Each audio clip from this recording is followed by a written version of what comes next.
오늘부터 교회 창립 특별 새벽 기도회를 진행하고 있습니다. 지난 106년간 수정동 교회를 세우시고 지켜가신 하나님께 감사하며 우리 교회를 향한 그의 마음이 어떤 마음이신지 우리가 함께 살펴보고자 합니다. 말씀 안에 담긴 하나님의 공동체를 향한 하나님의 그 마음을 살펴보려고 하는데, 하나님께서 세우신 공동체, 교회는 어떤 곳이고 어떠한 모습으로 살아가야 하는지 함께 말씀을 통해 살펴보고자 합니다. 우리가 함께 읽고 있는 신명기 말씀은 모세가 가나안에 들어갈 이스라엘이 앞으로 어떻게 살아야 하는지를 일러주고 있는 성경입니다. 이제는 광야에서의 생활이 아니라, 애굽에서의 생활이 아니라 하나님의 나라, 하나님의 땅에 들어가 이제 본격적으로 어떻게 살아야 하는지를 알려주고 있는 것이죠. 그중 오늘 함께 읽은 신명기 23장과 24장은 공동체 내의 이웃들에 대한 이야기를 담고 있습니다. 공동체 내의 여러 연약한 자들을 위해 그들을 먼저 위하는 하나님의 마음이 담겨 있는 구절입니다. 여러 규정들이 있지만 오늘은 크게 두 부분으로 묶어서 볼 수 있습니다. 경제적인 어려움으로 연약한 자들과 인권 및 생명의 어려움에 처한 약한 자들입니다. 먼저는 경제적인 어려움으로 연약함을 겪는 자들을 향한 규정입니다. 오늘 본문 20절 말씀에 이렇게 기록되어 있습니다. 타국인에게 내가 구워주면 이자를 받아도 되거니와 내 형제에게 구워주거든 이자를 받지 말라. 그리하면 내 하나님 여호와께서 내가 들어가서 차지할 땅에서 내 손으로 하는 범사에 복을 내리시리라 라고 기록하고 있죠. 형제에게 무엇인가 구워주거든 이자를 받지 말라. 이자를 받지 말라 이야기합니다. 그 나라에서 함께하는 형제를 자신의 욕심을 채우는 도구로 보지 말라라고 이야기하시는 것입니다. 24장 6절에는 이자와 비슷한 전당, 보증 잡는 것에도 이렇게 규정을 정하고 있습니다. 사람이 맷돌이나 그 윗짝을 전당 잡지 말지니 이는 그 생명을 전당 잡음이니라. 보증, 전당을 잡을 수는 있으나 잡지 말아야 하는 최소한의 부분이 있다라는 것을 이 본문에서 알려주고 있는 것입니다. 맷돌, 사람이 밥을 먹어야 하는 맷돌까지 가져가서는 안 된다라는 것이죠. 중동 지역에서 주식이었던 빵을 먹기 위해선 밀로 가루를 내어야 했습니다. 밀가루가 없다면, 밀이 있어도 가루를 낼 수 있는 맷돌이 없다면 그들은 최소한의 밥조차도 먹지 못하는 상황인 것이죠. 욕심과 욕망이 더 앞서 있는 그런 잘못된 모습 때문에 경제적인 어려움에 처했고 또 최소한의 밥까지도 못 먹게 하는 그런 잘못된 모습이 없어야 한다라고 이야기하신 것이죠.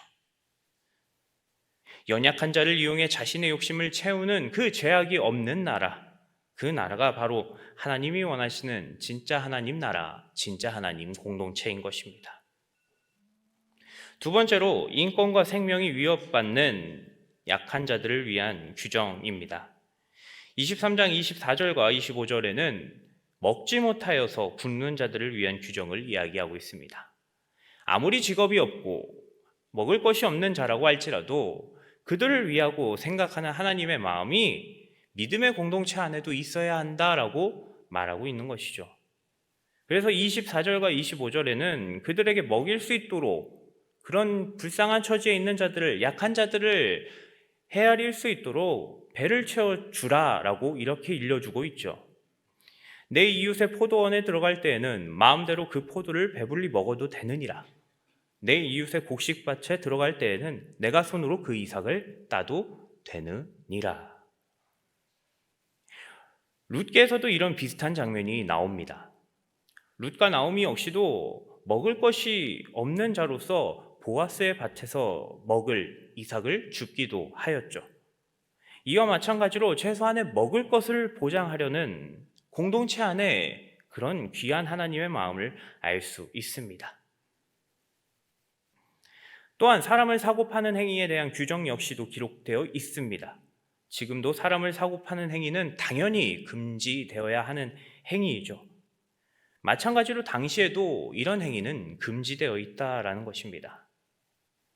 그러나 사람들의 욕심으로 이런 행위가 자행되는 경우가 종종 있었습니다. 24장 7절에 이렇게 기록되어 있죠. 사람이 자기 형제 곧 이스라엘 자손 중 한 사람을 유인하여 종으로 삼거나 판 것이 발견되면 그 유인한 자를 죽일지니 이같이 하여 너희 중에서 악을 제할지니라. 아니 어떻게 사람을 파고 사는 행위가 있겠습니까? 라고 물어보시는 분들이 있겠지만 구약 성경에 우리가 잘 아는 인물이 있습니다. 요셉이죠. 요셉 역시도 형제들에 의해 팔렸던 것 같이 이 당시에도 이런 모습들이 있었다라는 것을 알 수 있습니다. 자신의 욕심과 욕망, 죄로 인해서 사람의 인권이 무시되고 그의 생명을 담보로 팔아넘기는 이 행위를 하나님은 당연히 금하게 여기셨습니다.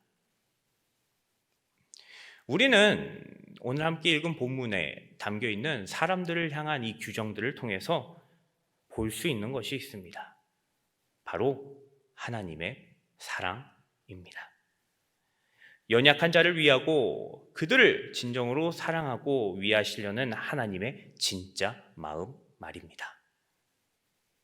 하나님께서는 자신의 나라와 백성들 가운데 정의와 공의가 서 있기를 원하신 분이십니다. 그 누구 하나 소외되거나 외면당하거나 무시당하지 않기를 원하시는 분이셨다라는 것이죠. 하나님이 원하시는 믿음의 공동체, 그 공동체는 서로가 서로를 위하는 공동체입니다. 약자를 먼저 돌보는 공동체이며 강자와 약자의 구분이 없는 공동체를 하나님이 원하시는 것입니다. 세상에서는 비록 강약이 존재하며 빈부가 존재하지만 믿음의 공동체 안에서는 우리 모두가 주 안에 하나라는 사실을 우리는 기억해야 합니다. 하나님께서는 공동체에 연약하고 소외되고 힘이 없는 자들을 늘 챙겨 오셨습니다. 하나님의 시선은 늘 그들을 향해 있었고 연약한 자들이 하나님의 공동체 안에서 절대로 소외되지 않아야 하는 것이 바로 하나님의 마음입니다. 그래서 하나님의 공동체에는, 믿음의 공동체에는 그들이 절대로 외면받거나 소외되어서는 안 됩니다. 그러나 안타깝게도 구약 속에서는, 아니 이 세상 속에서는 그런 세상이 이루어지지 않았습니다. 왜냐하면 인간은 자신의 처지를 온전히 제대로 돌아볼 수 없기 때문입니다. 자신의 상황, 자신의 모습에만 생각을 해 살아가는 것이 바로 인간이기에 자신의 욕심과 욕망을 먼저 채우려고 하는 것이 인간이기에 이 모든 규례와 규칙이 있었을지라도 이루어질 수 없었다라는 것입니다. 자신이 더 많이 가졌다면 더 많이 가졌기 때문에, 자신이 권력이 있다면 권력을 계속 갖고 있기 때문에, 자신이 연약한 존재임을 부정하고 끊임없이 외면하기에 하나님이 원하시는 진정한 공동체를 이룰 수 없던 것입니다. 하나님께서는 이런 인간의 죄악과 무능함을 보시고 하나님의 마음을 가진 자, 그 자를 보내시기로 마음먹으십니다. 자신의 뜻을 갖고 이 땅에 내려올 자, 즉 메시아 그리스도 예수를 보내시기로 하신 것이죠. 자신 역시 연약한 존재이고 언제 꺼질지 모르는 등불과 같은 존재임을 깨닫지 못하는, 그러면서 악을 자행하는 이 인간들을 대신해 진짜 하나님의 나라에 통치해 나갈 메시아를 준비해 주셨다라는 것입니다. 그분이 어떤 분이신지 이사야서에서는 이렇게 기록하고 있습니다. 42장 3절 말씀, 상한 갈대를 꺾지 아니하며 꺼져가는 등불을 끄지 아니하고 진실로 정의를 시행할 것이며. 상해가는 갈대, 꺼져가는 등불과 같은 연약한 존재들을 짓밟고 깔아뭉개는 이 사람들이 아니라 그들을 진정으로 위하며 진실과 정의를 실현해 주실 분, 진짜 메시아, 진짜 구원자, 하나님의 마음으로 그 공동체를 통치할 진짜 리더, 예수 그리스도를 이렇게 준비해 주신 것이죠.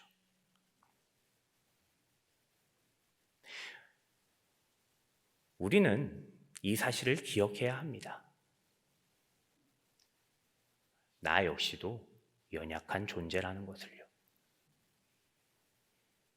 세상에서 비록 많이 가진 것처럼 보입니다.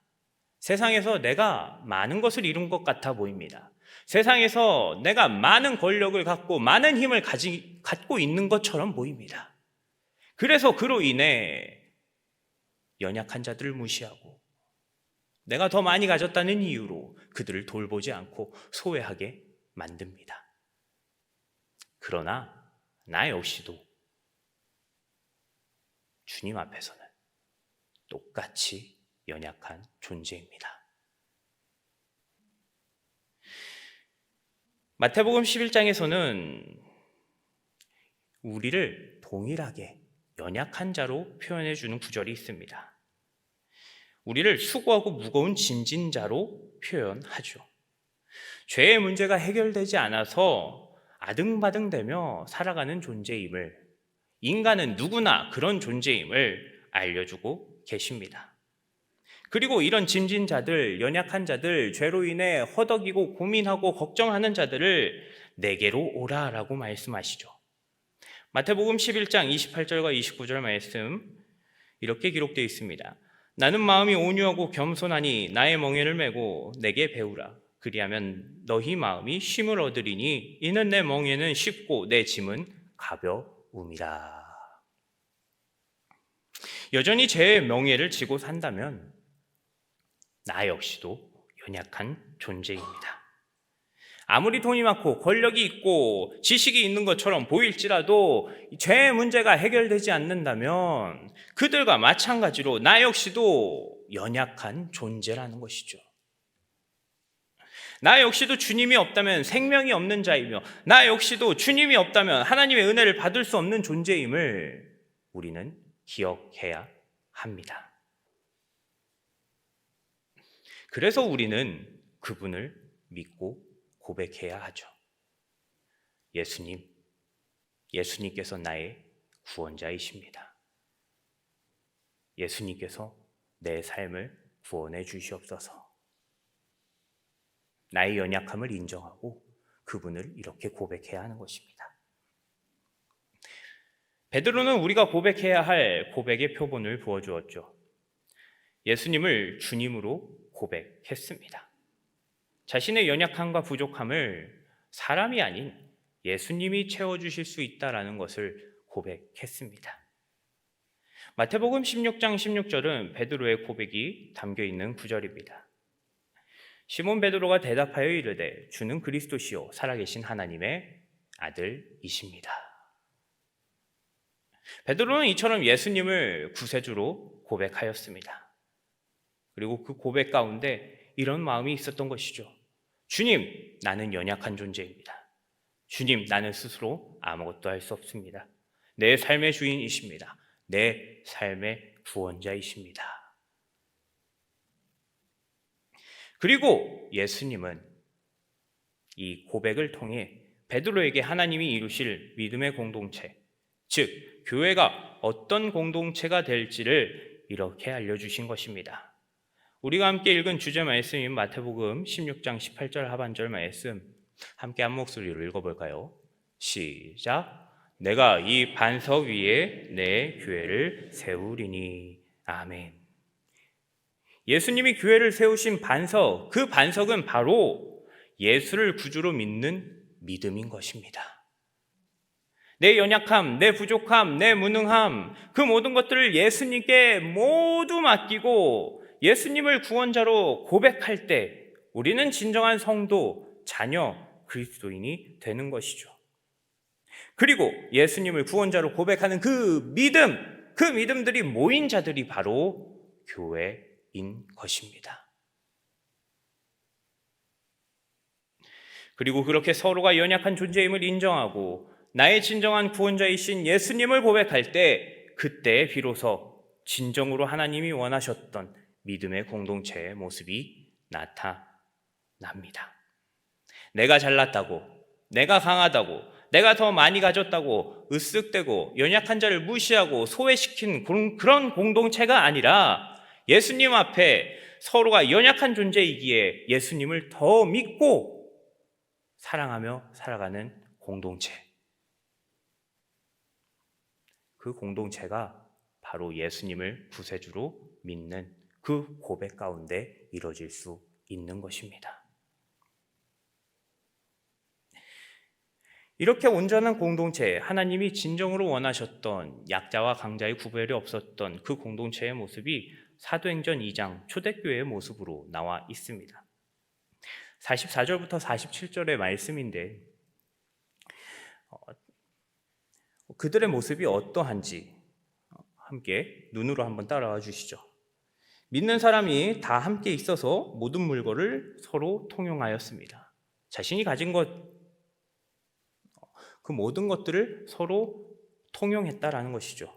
재산과 소유를 팔아 각 사람의 필요를 따라 나눠주었답니다. 내 욕심과 내 욕망을 채우기 위해 물질을 쓴 것이 아니라 내 연약한 자들을 돌보기 위해, 그들을 사랑하기 위해 이 재물들을 썼다라는 것이죠.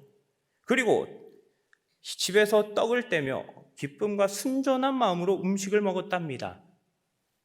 내가 더 많이 먹고자, 내가 더 욕심을 부리고자 음식을 차린 것이 아니라 진정으로 그 공동체 안에 하나님의 사랑이 흘러넘칠 수 있도록 음식을 나눴다라는 것이죠. 그렇게 될 때 온 백성에게 친송을 받는 공동체, 주께서 구원받는 사람들을 날마다 더하게 하시는 공동체가 되었음을 우리는 사도행전을 통해 볼 수 있습니다. 이처럼 예수님께 나의 연약함을 의지한 자들이 모이면 그 교회는 하나님의 공동체가 됩니다. 하나님이 원하시고 이루시고 싶었던 진정한 믿음의 공동체의 모습 말입니다. 내가 살고 욕심이 살고 죄가 살아서 하나님의 마음을 잃어버린 이스라엘이 아니라 사도행전 속의 초대교회와 같은 진정한 하나님의 사랑이 흘러넘치는 공동체가 이루어질 수 있다라는 것입니다. 약자와 강자가 구별되지 않는 공동체, 가진 것으로 서로를 나누지 않는 공동체, 욕심과 욕망의 눈이 아닌 사랑과 배려의 눈으로 바라보는 공동체, 그 공동체가 바로 어떨 때 가능하다고요? 내 연약함을 인정하고 주님 앞에, 주님 내 삶의 주인이 되어 주십시오라고 고백할 때 되는 것입니다.